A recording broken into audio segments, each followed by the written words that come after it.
Good morning, dear students. We meet here again today to have a lecture on milestones in microbiology. It's a kind of a history of microbiology, and this topic will be discussed by myself, Rakesh Patel from R.G. Shah Science College.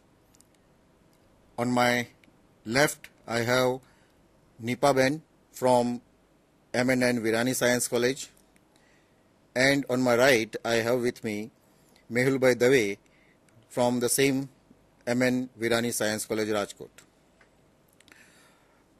These two colleagues of mine, they will be discussing the major aspects of milestones in microbiology, and before they begin, before I switch over to them, I would just like to discuss in brief that any subject has a history of its own.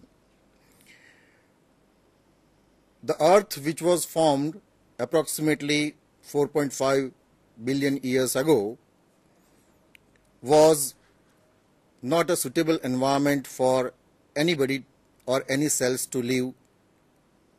And later on, slowly and slowly, when it cooled down, the microorganisms were first to appear in the system on this earth.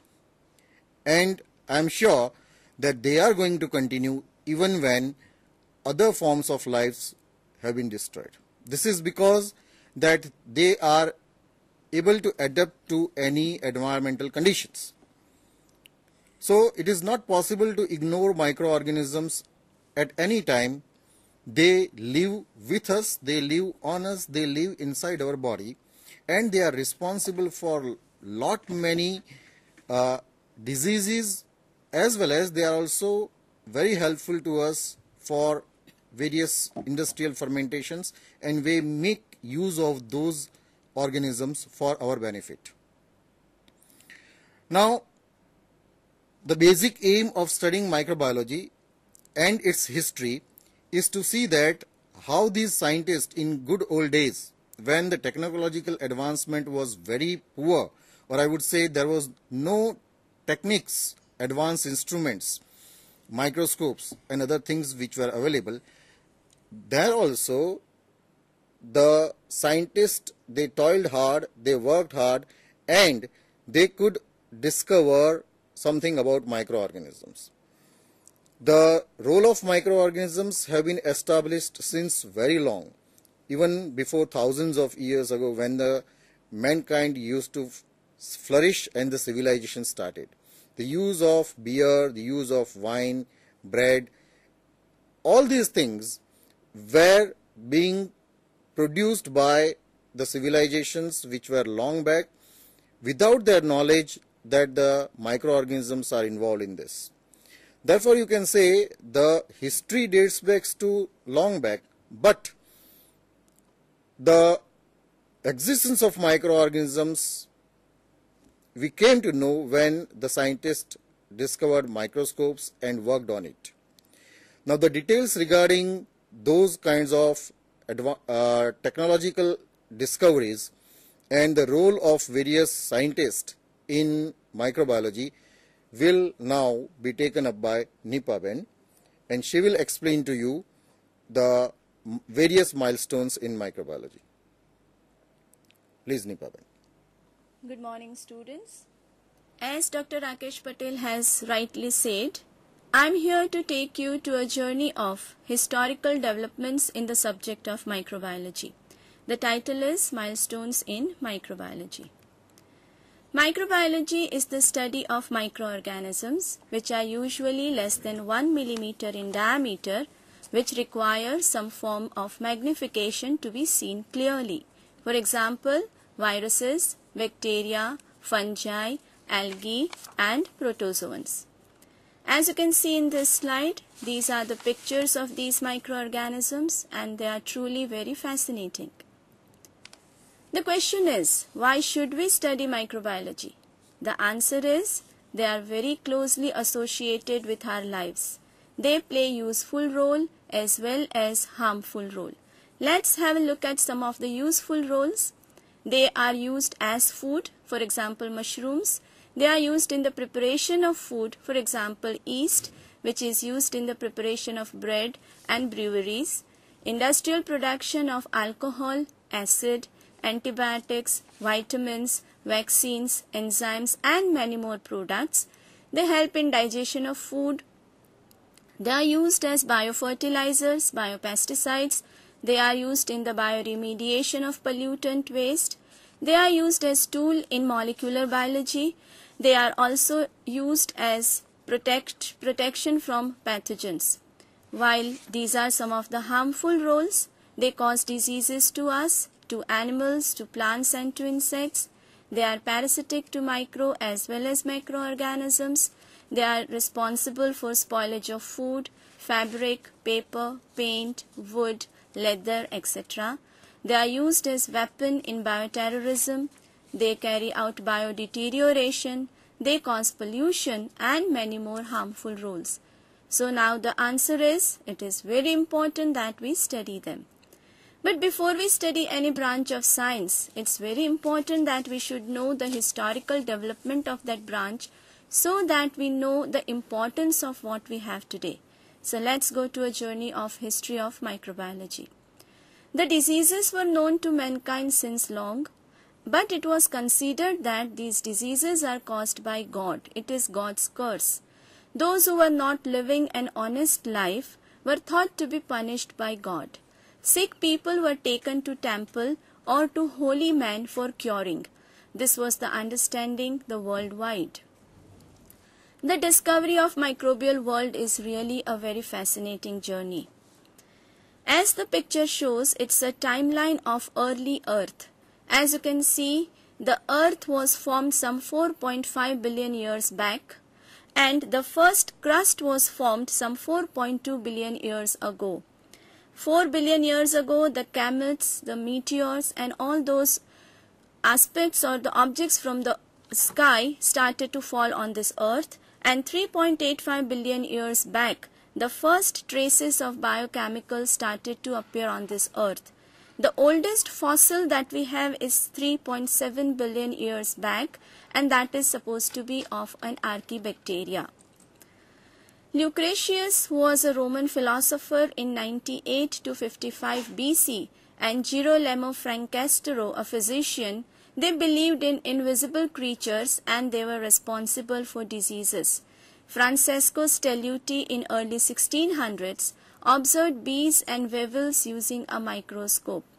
But the truly fascinating discovery was made by a great person who was basically an illiterate and a businessman, Anton van Leeuwenhoek, who was a Dutch.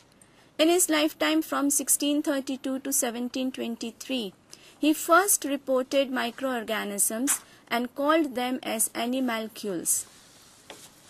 This is the great Antony van Leeuwenhoek, which you see on the right side. On the left side you see his microscope, which he has built with his own hands, and in the center you see the drawings which he made of his observations. This is the book in which he had wrote his observations and submitted to Royal Society in London, along with his small microscope. Later on, Zacharias Janssen, who was a Dutch optician, constructed a compound microscope with two convex lenses.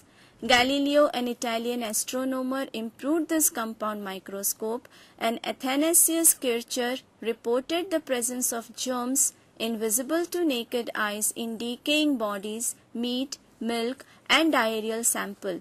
He recognized importance of bacteria in causing diseases. What you see on the left hand side is Zacharias Janssen. On the right hand side is Galileo. On the left bottom you see the first microscope that was developed by Janssen, a compound microscope, and on the right you see the first telescope, which was also built by him and later on improved by Galileo. Robert Hooke, the English scientist, really revolutionized our thinking about the living forms. He constructed compound microscope, observed cells for the first time in thin section of cork. He drew the diagram and described fungi and published his research in Micrographia. He improved versions of compound microscope, and later on the further improvement began to appear after 1820. Other forms of microscope soon began to be constructed and used. You see on the left hand side top the picture of Robert Hooke, on the bottom the microscope which he used, and on the right hand side is the field of the microscope where the cells are shown. This slide shows the basic shapes of microorganisms, cocci, rods and spiral shapes, and certain arrangements on the right hand side. They are arranged in pairs like diplococci or diplobacilli. They can be arranged in clusters like staphylococci, or they can be arranged in chains like streptococci or streptobacilli. This is the electron micrograph of bacilli organism. Once the presence of microorganisms were established, the next question was, how have they been originated? And for that, there were two groups of people who had different thoughts. One group believed that they have originated spontaneously, while other group believed that there is a biogenesis, and hence started a conflict on spontaneous generation versus biogenesis. After Leeuwenhoek discovered the microbial world, the scientists began to wonder about the origin. They were divided into two groups. Group 1 believed in abiogenesis, that is spontaneous generation. Group 2 believed in biogenesis, that is there has to be a parent to give an offspring. Abiogenesis accepted the existence of microorganisms but believed that they arise from non-living matter. This thought was supported by various people.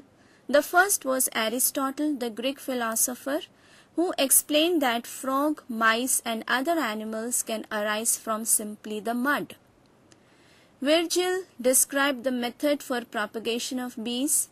Greek people of that time thought that goddess Gaia as the creator of living beings.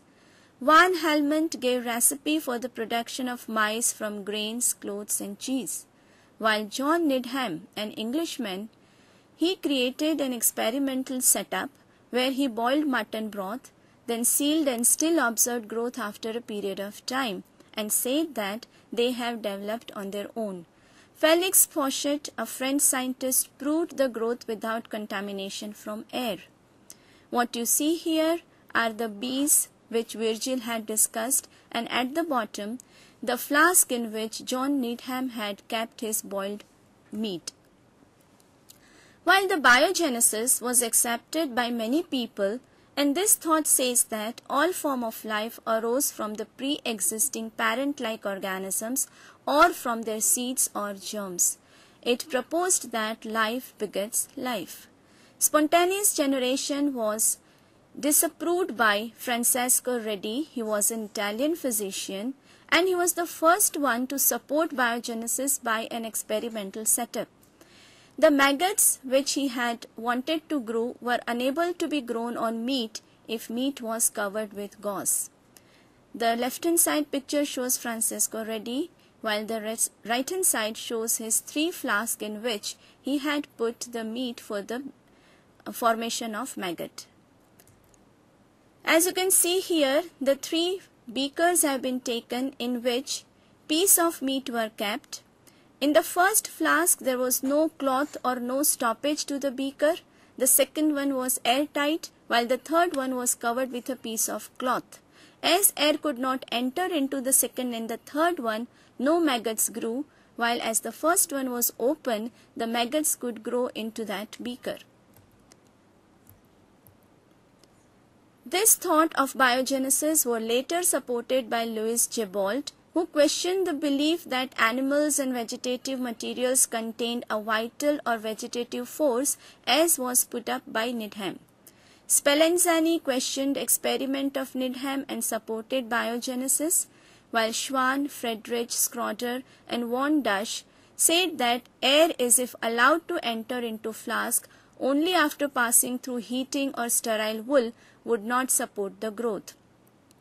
John Tyndall carried out an experimental setup where omission of dust created no growth, and this is how he demonstrated that air actually contains the spores or the seeds which results into growth. He demonstrated heat-resistant forms of bacteria which we now call as endospores. Later on, Louis Pasteur, who is considered as father of microbiology, gave his contribution to the biogenesis thought. He trapped airborne organisms in cotton, heated the neck of flask, drawing them out into long curves, sterilized the media and left the flask open to the air. No growth was observed. Dust particles carrying organisms could not reach the medium. They were trapped in the neck of the flask. If the necks were broken, dust would settle and the organism would grow. In this way, Pasteur disapproved the theory of spontaneous generation. The first flask, as you can see, is having a long neck into which Pasteur put some sterile media. Later on, he curved the neck and then air was passed. The air could reach to the medium, but the dust particle carrying microorganisms were settled in the curve, could not reach the medium, and there was no growth. Pasteur showed that microbes are responsible for fermentation. Fermentation is the conversion of sugar to alcohol to make beer and wine.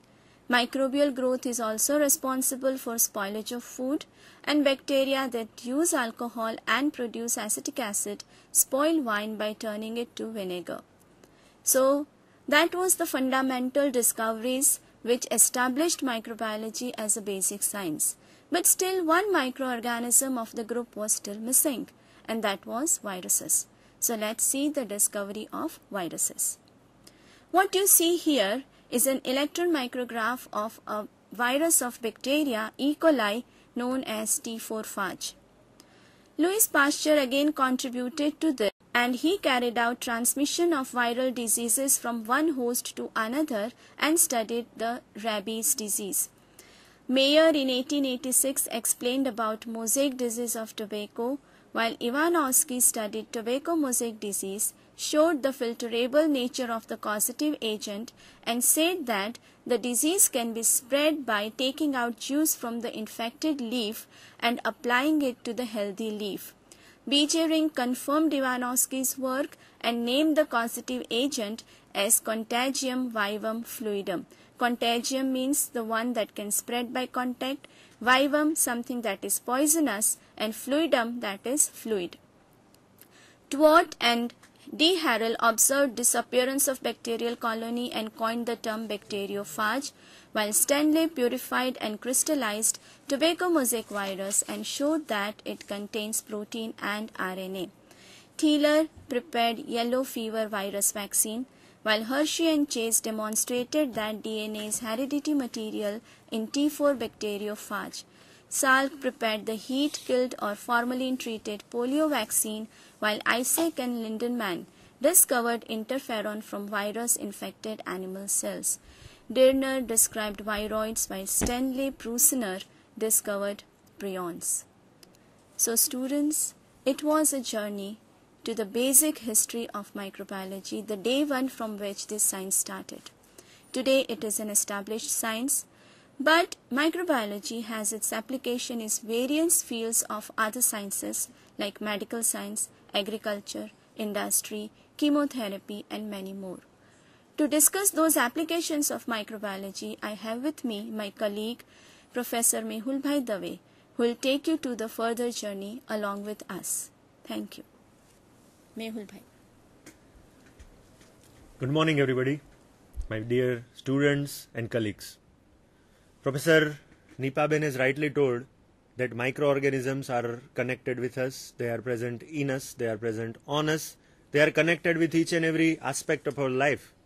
So it was very important to know that how we knew them in past days. But along with that, there were so many other scientists who discovered various applications of microorganisms that are connected with our day-to-day life. Medical microbiology and immunology would be the first area about which we are going to discuss. You know that health is our primary concern. Everybody, right from early days, mankind is always tensed, mankind is always cautious about the health. So, it was always a curiosity in us that who is spoiling our health, who is damaging our good being. And answer came very late, that it is nothing but the germs, the microorganisms, they are spoiling our health. Because earlier we were believing that the diseases occur due to the curse of God, or diseases might be occurring due to some abnormal practices which are performed in our life. But later on microbiologists proved that what the diseases we suffer from, they are caused by these microorganisms. So that is very interesting to understand. Let us go to the history of medical microbiology first. In ancient China, there was a dynasty known as Song dynasty, in which they believed in Yi Miao. That was, they were used to wear the clothes from infected person. And that was an idea that if you wear the clothes of an infected person, you are vaccinated in a non-technical way. Later on, in Ming dynasty, there was a process which was very famous. It was known as variolation. It was the process for protecting ourselves from smallpox. Here the people used to do what? They were taking swabs or scabs from patient who suffered from smallpox. They were taking through their nostril. They were just inhaling these pustules and dried crusts of the pustules of smallpox into their nostrils, and they were getting cured of this disease that was known as smallpox. They were taking dry and wet vaccines of smallpox by this totally a non-technical but yet the perfect way. That was ancient China. Later on, there was an English merchant who was known as John Lister, who reported this to Western world and told that this is the variolation practice which can save you from smallpox, which was a very dangerous disease of that time.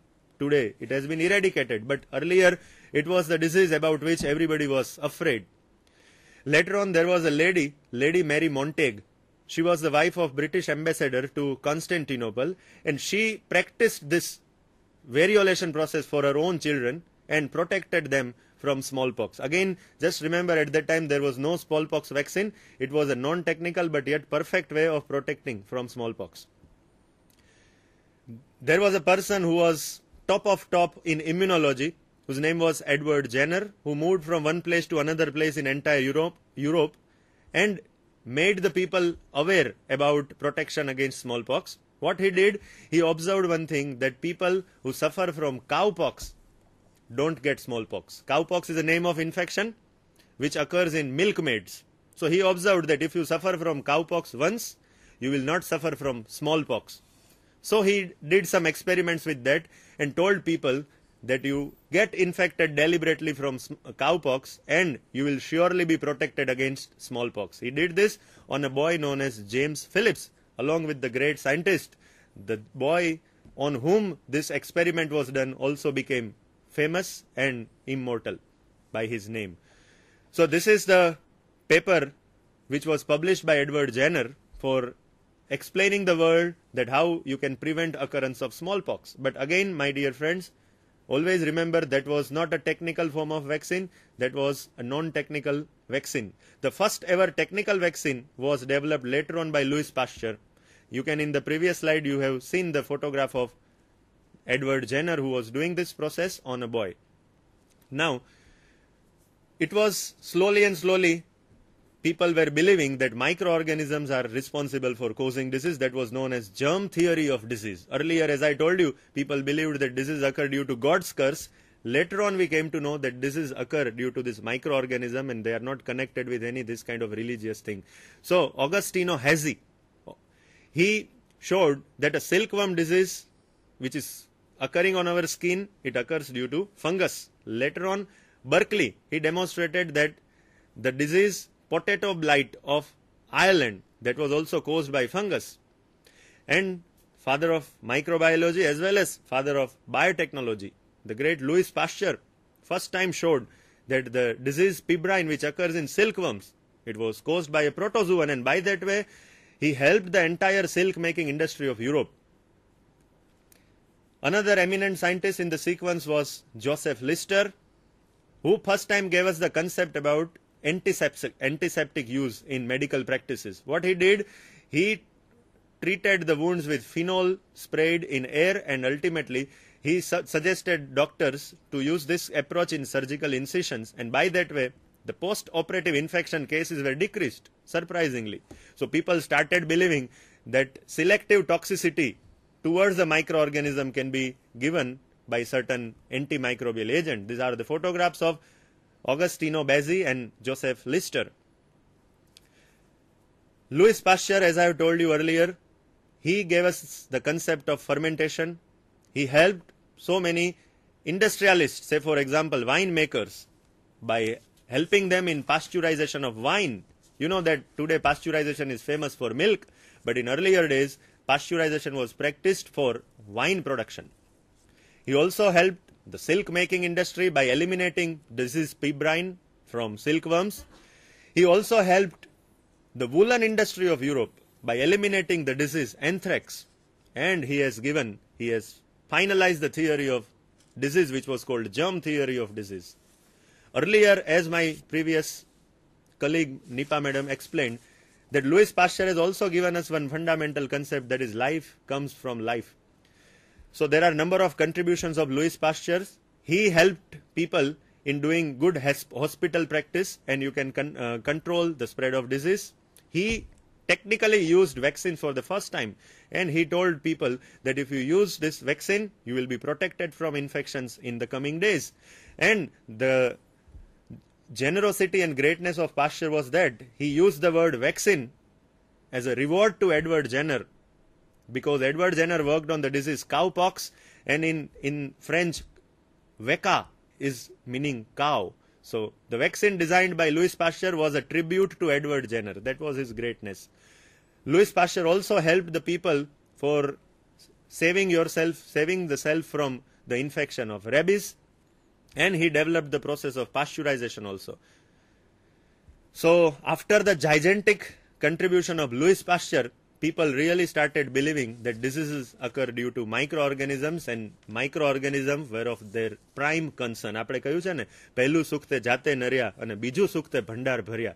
એટલે માઇક્રોઓર્ગેનિઝમ આપણી health સાથે connected છે એ ખબર પડી ત્યારથી લોકો માઇક્રોબાયોલોજીનું importance સમજવા लाग्યા. In the sequence, Robert Koch is the person who was a German, and he gave the famous Koch's postulates. In Koch's postulate, he told that each infection occurs due to a specific microorganism, and you can isolate it in the pure form in a laboratory. So that was Koch's postulate, which is a milestone in the medical science. Later on, the person who contributed in the field of immunology, that was Emil von Behring. He was the student of Koch, and he explained us about the disease diphtheria and tetanus and how you can cure that diseases by the concept of vaccination. He also helped in the foundation of immunological principles. He was awarded his Nobel Prize. Then came Paul Ehrlich. He developed the series of various dyes, and these dyes helped him in eradicating disease. So again, that was some antimicrobial agent that were helped by Paul Ehrlich to so many people. Then came the person Elie Metchnikoff. The process of phagocytosis, it is nothing but the engulfment of infectious microorganism by our own phagocytes that are kind of WBCs. So this process of phagocytosis was first explained by Elie Metchnikoff. And so many other things about immunology, he was the person who made a foundation on. After Elie Metchnikoff, then comes Burnett, the very famous Burnett theory of immunology, which is also known as clonal selection theory, and it helps us to understand the production of antibody against individual microorganism. It also helps us in understanding the memory of immune system. So that was a famous clonal selection theory, was explained by Sir Frank Macfarlane Burnett. Okay, after Burnett, we will come forward, and we are entering into the year that is 1975, in which Kohler and Milstein, two famous scientists who first time gave the fundamentals of the production of antibodies in laboratory by the process known as hybridoma technology, by which you can produce billions of antibody molecules in a laboratory environment, and that was one of the biggest milestones. Later on, Edelman and Porter, in the same era, in the same decade, that is 1970s, Edelman and Porter first time explained the structure of antibody molecule, and according to them it was made up of 4 polypeptide chains, out of which 2 were heavy and 2 were light chain. So we have seen the development in medical microbiology and immunology. Now it is very interesting, after understanding that microbes cause disease, it would be very interesting to know that how we can prevent the infection by taking medicine. So let us enter into the history of chemotherapy. Let us see the developments in chemotherapy. Earlier, as I mentioned earlier, Paul Ehrlich, he gave the selective toxicity, and he used the magic bullet which was containing the dye trypan, and he used this against African sleeping sickness, which was again a devastating disease of that time. It was caused by trypanosomes, and this magic bullet really worked. People cured from this disease. Later on, the person known as Dogmack reported the use of another compound, Prontosil, against meningococci, who cause meningitis, streptococci, and certain other gram-negative bacteria. So slowly and slowly people were using chemical drugs to treat infections. In the next slide we will see the father of antibiotic. The word of antibiotic is nowadays very near and dear to us, but the person who found them for the first time was nobody else than Alexander Fleming, who was given the tribute of Sir later on. He discovered penicillin in the year 1928, and according to him, this fungus produces a substance known as penicillin. The fungus is Penicillium. This penicillin can kill so many gram-positive bacteria. Then Rein Dubos isolated another antibiotic, that is gramicidin, from bacilli, and Selman Waksman, who discovered streptomycin for the first time. So slowly and slowly fascinating drugs were entering in our life and saving ourselves from infections. After understanding all health related development in microbiology, let us enter into another aspect and let us see how microorganisms are important in agriculture and how people discovered this.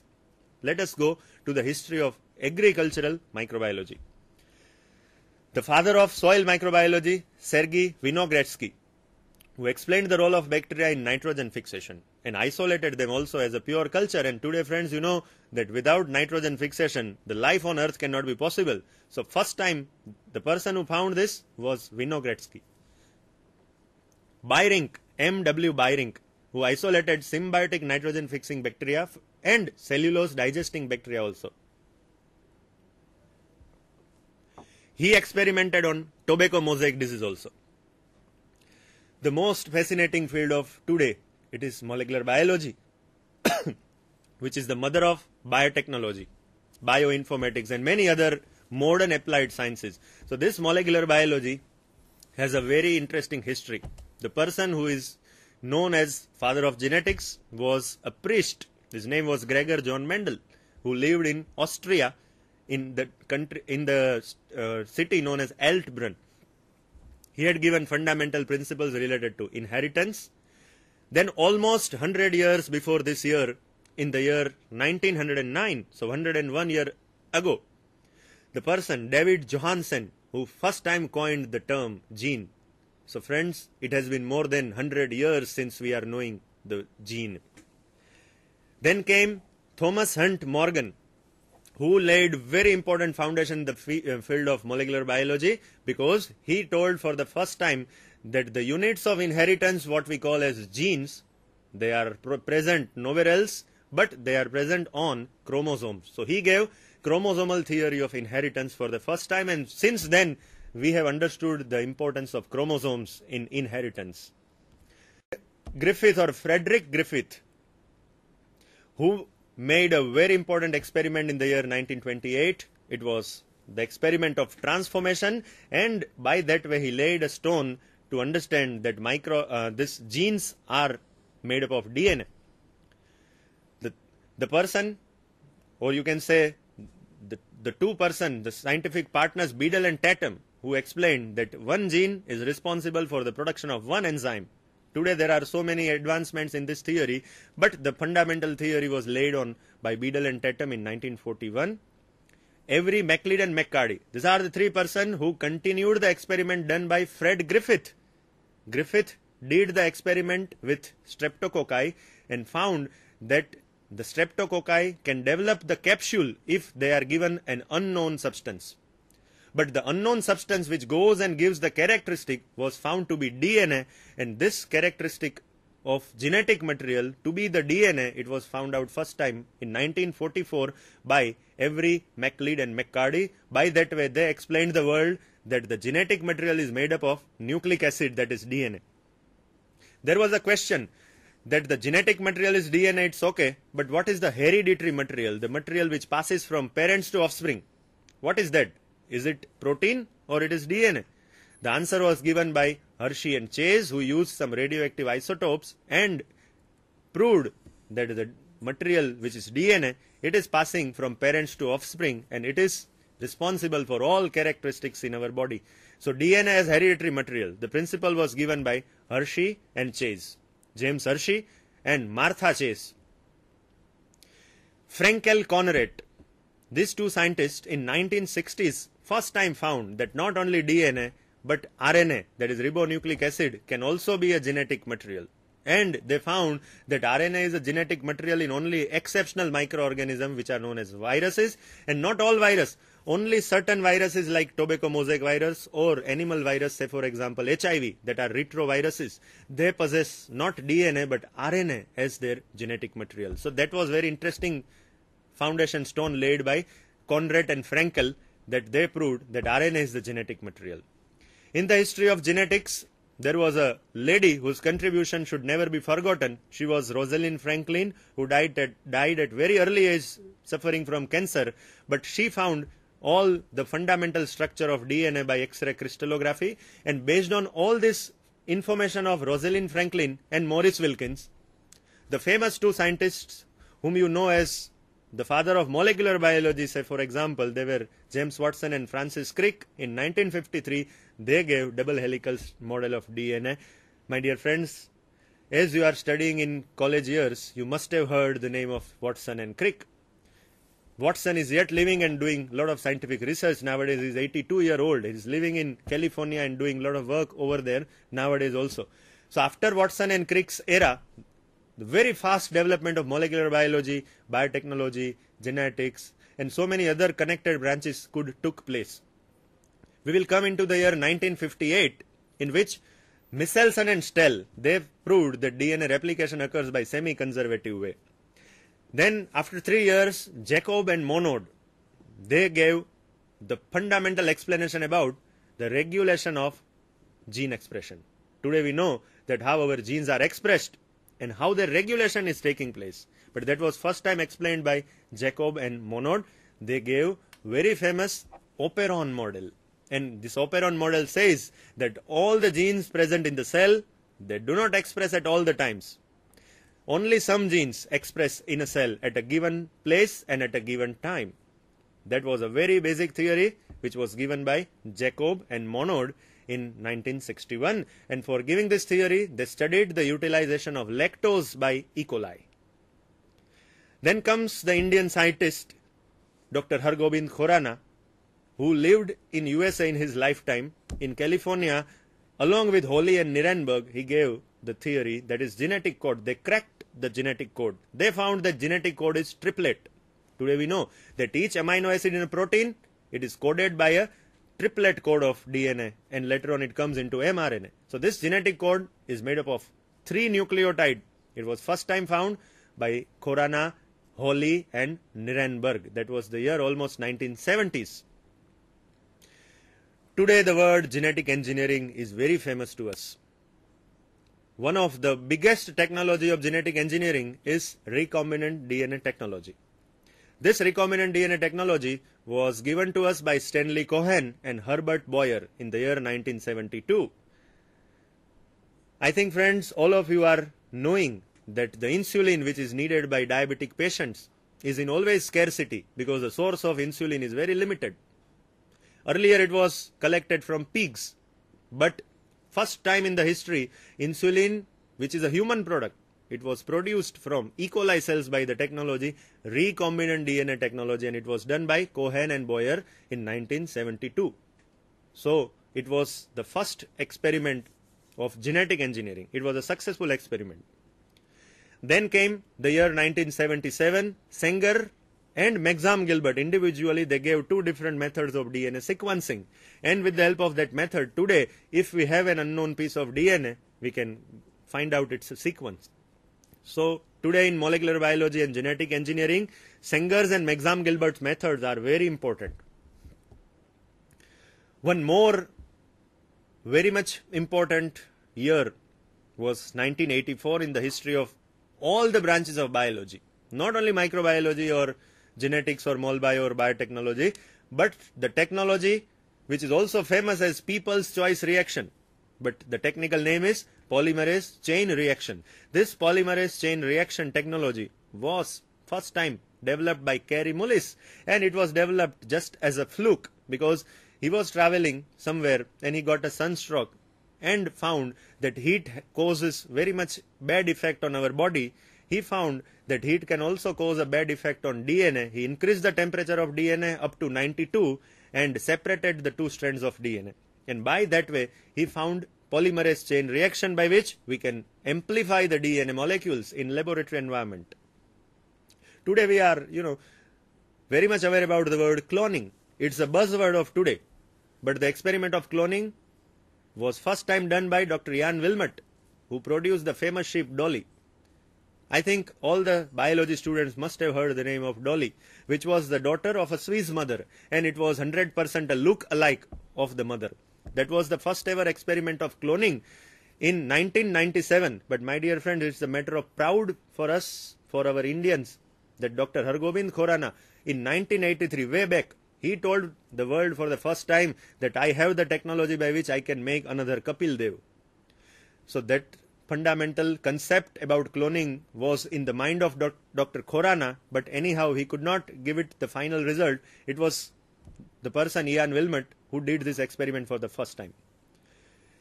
Then came the biggest scientific achievement of mankind, that is Human Genome Project, which was started in 1990 and it was expected to be completed in around 25 to 40 years.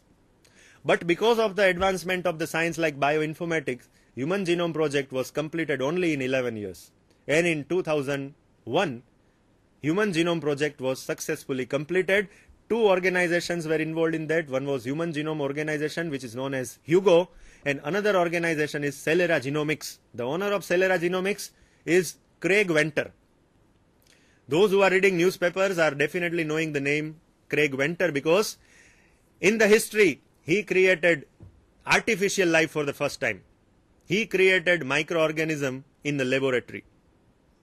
So again came the theory of spontaneous generation.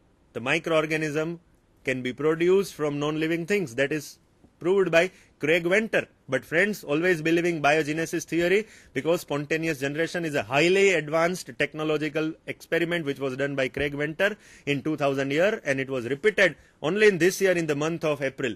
And he created the microorganism in laboratory and he gave the name Mycoplasma laboratorium. So these laboratories and experiments, they have given us so much in our life that we have understood the value of microorganisms and microbiology. You know that today's discoveries will be tomorrow's histories. So it may be possible that somebody may be remembering us in coming time. So let us all work hard and let us work for creating history.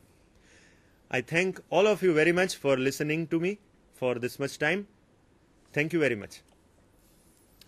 Now, if dear students have any questions, they can very well put forward their inquiries. But I hope that Nipaben and Mehulbhai, both of them, they have taken you to a fascinating journey right from the discovery of microscope, how this microscope was invented, how the organisms were discovered, and the first few hundreds were basically dedicated to the role of organisms in clinical microbiology because people were more concerned about their health. And in those days, most of the discoveries were restricted for chemotherapy and the clinical microbiology. Later on, the last 50 years or so, after 1950s or so, the microorganisms were dissected in detail and their DNA, the most important part of the cell, was analyzed in such a way that now we are able to play with the DNA and are in a position to create an artificial life. As we have seen, Dr. Craig Winter has been able to insert a DNA into a cell, and that DNA took over the entire mechanisms of the cells, and cell could replicate in the laboratory. Indirectly, a man is trying to be a god.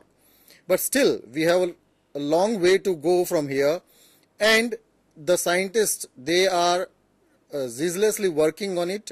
They are not tired, and still lot of discoveries are yet to be made. Microorganisms are a very fascinating tools where they keep on studying, and as it has been said that whatever is being discovered today will be studied by the students like you, and it will be a history tomorrow. So we again, all of us, thank you. On behalf of my colleagues, I thank the BISEC staff members. I also thank the Commissioner Higher Education for giving us the opportunity to present this history of microbiology, milestones in microbiology, to the students. And we are also thankful to the staff of BISEC who have telecasted this live in an excellent fashion. Thank you very much.